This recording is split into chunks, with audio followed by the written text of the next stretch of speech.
Hello everyone, welcome back to this video. तर friends, आजच्या या व्हिडिओमध्ये आपण वुड बीचा वापर केव्हा आणि कसा करायचा ते समजून घेणार आहोत. मागच्या व्हिडिओमध्ये आपण वुड म्हणजेच WOULD वुडचा उपयोग केव्हा आणि कसा करतात ते शिकलो. तेव्हा तो सुद्धा व्हिडिओ तुम्ही नक्की बघा. त्याची लिंक मी खाली डिस्क्रिप्शन बॉक्समध्ये दिलेलीच आहे. तर आजच्या या व्हिडिओमध्ये आपण वुड बीचा उपयोग केव्हा आणि कसा करतात ते मराठीमधून अगदी सहज सोप्या पद्धतीने समजून घेणार आहोत. तेव्हा तुम्ही संपूर्ण व्हिडिओ स्किप न करता नक्की बघा. आणि जर तुम्ही या चॅनलवर नवीन असाल तर चॅनलला सबस्क्राईब देखील करा. तर आता इथे बघा, मी इथे पहिला यूज लिहिलेला आहे. तर वुड बीचा वापर हा केव्हा केला जातो, तर अंदाज सांगण्यासाठी. म्हणजेच आपण त्याला इंग्रजीतून गेस, आपण म्हणतो की मी गेस केला असं आपण म्हणत असतो. म्हणजेच जेव्हा आपल्याला अंदाज सांगायचा असतो तेव्हा आपण वुड बीचा उपयोग करून ते वाक्य इंग्रजीमध्ये बोलत असतो. आता फॉर एक्झाम्पल, आता अंदाज सांगण्यासाठी म्हणजेच कसं की आपल्याला एखादी व्यक्ती दिसली, आपल्याला त्याच्या बोलण्यावरून किंवा त्याच्या दिसण्यावरून किंवा बोलण्यावरून जास्त आपल्याला कळते की तो एखाद्या वेळेस शिक्षक असेल. मग आपण काय म्हणतो की तो एक शिक्षक असेल असं मला वाटते. मग आता हे वाक्य तुम्ही अंदाज सांगताय या वाक्यामध्ये, तर हे वाक्य इंग्रजीमध्ये तुम्ही वुड बीचा उपयोग करून बोलू शकता. म्हणजेच कसं, ही वुड बी अ टीचर, तो शिक्षक असेल, किंवा ही वुड बी अ सिंगर, तो एक गायक असेल. म्हणजेच आपण अंदाज व्यक्त करतो की ती व्यक्ती काय असेल अशा प्रकारे. मग आता अशा प्रकारे जेव्हा वुड बीचा उपयोग करून तुम्ही एखाद्याविषयी अंदाज व्यक्त करता तेव्हा मग ते वाक्य इंग्रजीमध्ये जेव्हा तुम्ही बोलता तेव्हा त्याची रचना अशा प्रकारे असणार आहे. बघा, ती रचना कशी असते मग, तर सर्वात आधी सब्जेक्ट घ्यायचा असतो म्हणजेच कर्ता, त्यानंतर वुड बीचा वापर करायचा आणि त्यानंतर जे काही नाऊन असेल, आता ते नाऊन असेल किंवा ॲडजेक्टिव्ह काहीही असू शकेल. आता ते खाली उदाहरणांमध्ये आपण बघणारच आहोत की नाऊन असलं तर कसं वाक्य येईल आणि ॲडजेक्टिव्ह असलं तर कसं येईल. म्हणजेच नाऊन किंवा ॲडजेक्टिव्ह जे असेल ते तुम्ही मग नंतर वापरायचं असते. आता इथे बघा, मी इथे मराठीतून मग आता अशा प्रकारे एक्झाम्पल लिहिलेले आहेत, उदाहरणं घेतलेली आहेत. आता बघा, आपण एखाद्या वेळेस एखाद्या व्यक्तीला बघून म्हणतो की तो एक शेतकरी असेल. आपल्याला त्याच्या दिसण्यावरून किंवा त्याच्या बोलण्यावरून आपल्याला कळते की तो शेतकरी असेल, आपण अंदाज सांगतो. मग आता हे वाक्य तुम्ही वुड बीचा उपयोग करून कसं बोलाल. बघा, आता इथे काय, तो एक शेतकरी असेल, म्हणजेच सब्जेक्ट म्हणजेच कोणता आहे, तो. कर्ता हा आहे तो, म्हणून आपण सुरुवातीला काय बोलणार, ही. त्यानंतर आपल्याला घ्यावं लागेल वुड बी. ही वुड बी, तो असेल, काय असेल, एक शेतकरी असेल, म्हणजे नावून घ्यायचं आहे. त्यानंतर ही वुड बी ए फार्मर. बघा, अशा प्रकारे तुम्ही अंदाज व्यक्त करण्यासाठी एखादी व्यक्ती काय असेल, कोण असेल असं सांगायचं असलं तर अशा प्रकारे मग तुम्ही इंग्रजीतून बोलू शकता, ही वुड बी ए फार्मर. आता त्याचप्रमाणे इथं अजून एक एक्झाम्पल मी घेतलेलं आहे, तो एक डॉक्टर असेल. अशाच प्रकारे मग तुम्ही एखाद्या व्यक्तीला बघून त्याच्या बोलण्यावरून आपल्याला कळते की तो व्यक्ती बहुतेक डॉक्टर असेल, मग आपण अंदाज व्यक्त करतो. मग अशा वेळेला सुद्धा तुम्ही वुड बीचा उपयोग करून हे वाक्य बोलू शकता. कसं, तर इथे बघा, सब्जेक्ट म्हणजेच कर्ता कोणता आहे, तो, म्हणजेच ही. त्यानंतर आपल्याला घ्यायचं असते would. He would be A doctor. बघा, ही वुड बी ए डॉक्टर, तो एक डॉक्टर असेल. अशा प्रकारे मग तुम्ही अंदाज व्यक्त करायचा असला तर अशा प्रकारे मग इंग्रजीतून वुड बीचा उपयोग करून वाक्य बोलू शकता. ही वुड बी ए डॉक्टर, तो एक डॉक्टर असेल. त्याचप्रमाणे आता हे नाऊन वापरले आपण इथे. आता जर ॲडजेक्टिव्ह वापरायचं म्हटलं तर इथे बघा, असं एक वाक्य मी इथे घेतलेलं आहे, ती श्रीमंत असेल. बघा, एखाद्या व्यक्तीच्या ती म्हटलं इथे की तो श्रीमंत असेल किंवा ती श्रीमंत असेल, काहीही असू शकते. मग आपण अंदाज व्यक्त करतो त्या व्यक्तीच्या दिसण्यावरून किंवा त्याच्याजवळ काही गाडी वगैरे असेल, महागडा मोबाईल असेल तर आपण लगेच म्हणतो की ती बहुतेक श्रीमंत असेल, असा आपण अंदाज व्यक्त करतो. मग म्हणजेच इथे ॲडजेक्टिव्ह आलेला आहे. तर मग अशा प्रकारचं वाक्यसुद्धा तुम्ही वुड बीचा उपयोग करून बोलू शकता. जसं की इथे आहे ती, म्हणजेच आपण काय म्हणू, शी वुड बी. शी वुड बी. आणि श्रीमंत, त्यासाठी आपण रिच वापरतो शब्द इंग्रजीतून. म्हणजेच आपण कसं बोलणार, सी वुड बी रिच, ती श्रीमंत असेल. असा अंदाज व्यक्त करायचा असला एखाद्या व्यक्तीविषयी की ती कशी असेल किंवा कोण असेल, तर अशा वेळेला तुम्ही वुड बीचा उपयोग करून मग ते वाक्य बोलू शकता. आता हे झालं की ती व्यक्ती कशी असेल. आता एखादी व्यक्ती एखाद्या ठिकाणी असेल, आपल्याला अंदाज असतो की यावेळेस ती व्यक्ती या ठिकाणी असेल. ती शाळेत असेल, ती घरी असेल, किंवा असं आपण बोलत असतो बऱ्याच वेळेला अंदाज व्यक्त करत असतो, तर अशा वेळेससुद्धा तुम्ही वुड बीचा वापर करून ते वाक्य बोलू शकता. बघा आता इथे मी एक्झाम्पल घेतलेलं आहे की शिक्षक आता क्लासरूममध्ये असतील. बघा आपल्याला अंदाज असतोच की ती व्यक्ती शिक्षक असली तर मग आपण ती व्यक्ती नेमकी कोणत्या ठिकाणी असेल, तर अशा वेळेला सुद्धा तुम्ही वुड बीचा उपयोग करून मग ते वाक्य बोलू शकता. मग आता हे वाक्य तुम्ही इंग्रजीमध्ये कसं बोलणार की शिक्षक आता क्लासरूममध्ये असतील. शिक्षक हे कर्ता आहे म्हणून आपण इथे काय घेणार, the teacher. The teacher would be. कुठे असतील तर क्लासरूममध्ये, म्हणजेच आपण कसं घेणार, the teacher would be in the classroom now.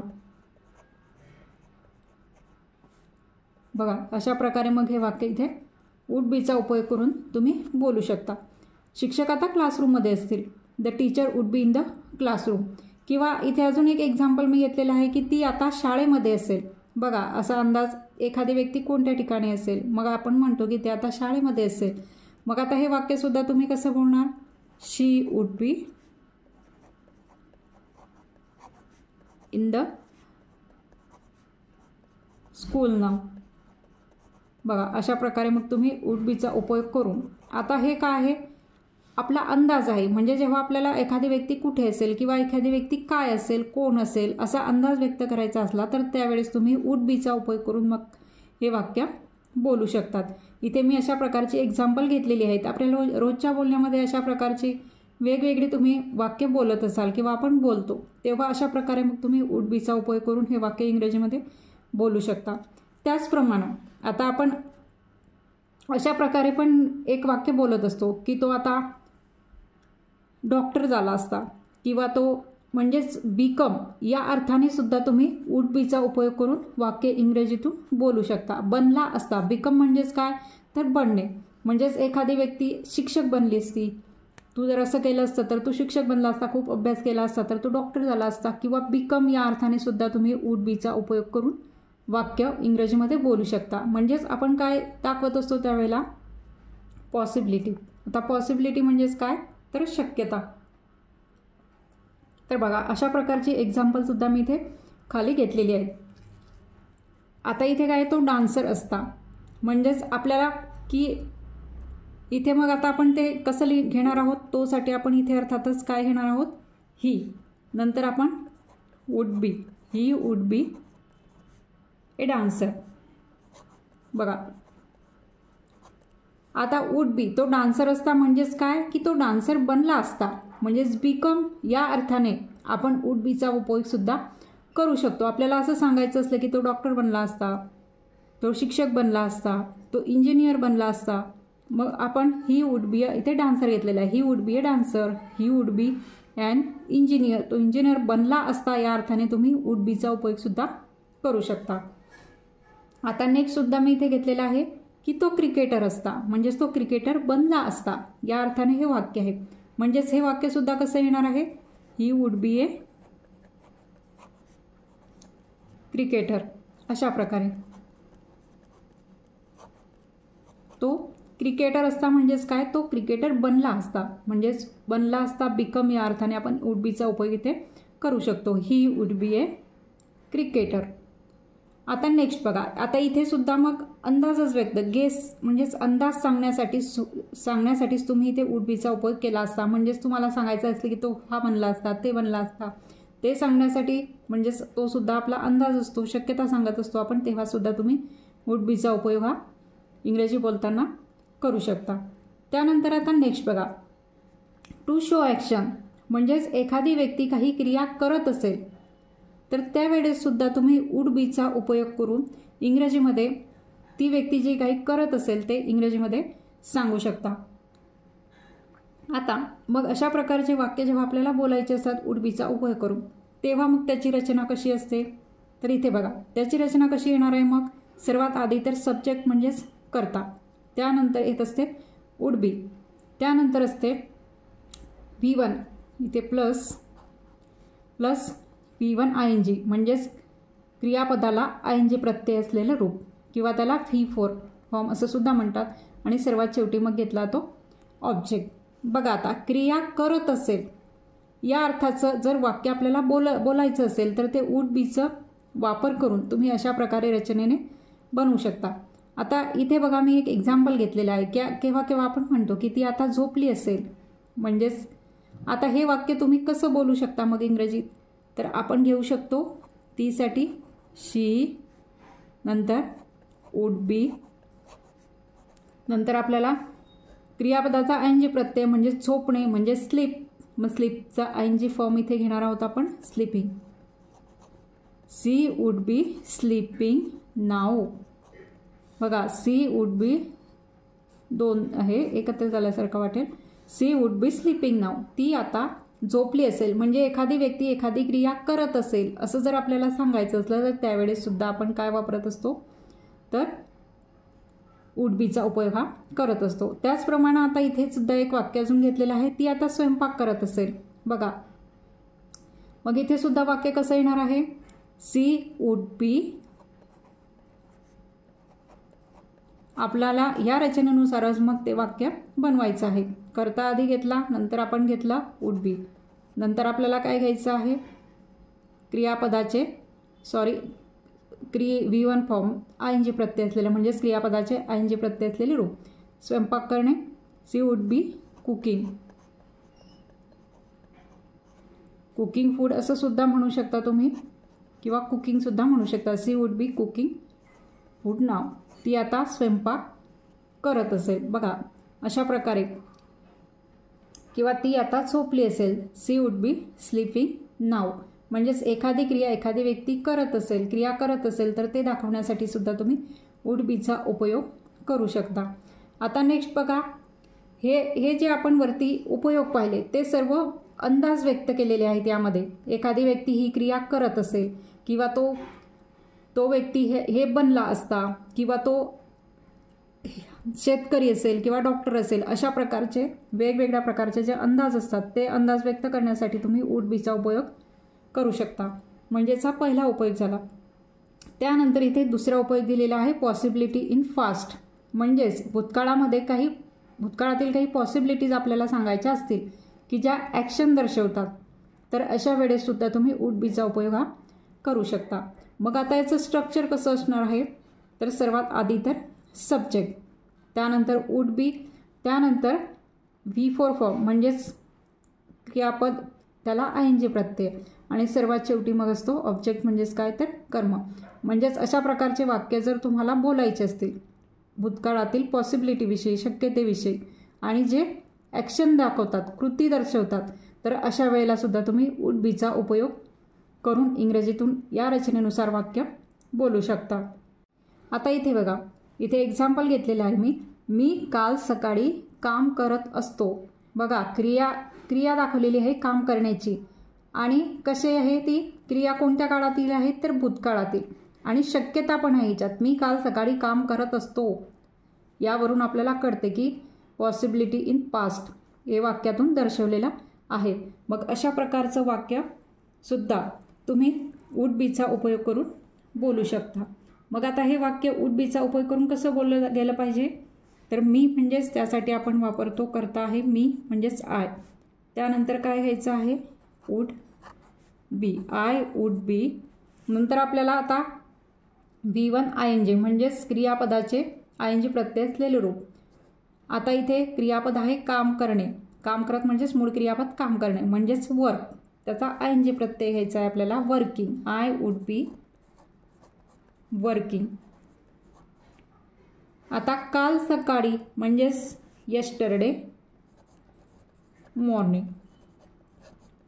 बघा येस्टरडे मॉर्निंग म्हणजेच काय काल सकाळी. I would be working yesterday morning म्हणजेच मी काल सकाळी काम करत असतो. भूतकाळातली पॉसिबिलिटी इथे दाखवलेली आहे. म्हणजेच वुड बीचा वापर करून आपण मग हे वाक्य अशा प्रकारे बोलू शकतो. आता हेच वाक्य जर फ्युचर टेन्समध्ये म्हणजेच भविष्यकाळामध्ये कसं असेल, मी उद्या सकाळी काम करत असेल, हे वाक्य वेगळ्या प्रकारे लिहिलं जाईल. इथे वुड बीचा उपयोग हा केला जाणार नाही. मग हे वाक्य कसं येईल, आय विल बी वर्किंग.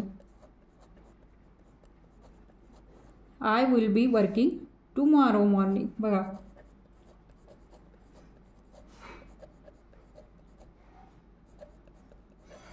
म्हणजे या दोन वाक्यांवरून तुमच्या लक्षात येईल की विल बी केव्हा वापरलं जाते आणि वुड बी केव्हा वापरलं जाते. वुड बी हे पास्टमधील जे काही शक्यता असेल आणि क्रिया घडत असेल त्यावेळेला आपण वुड बीचा उपयोग हा करत असतो.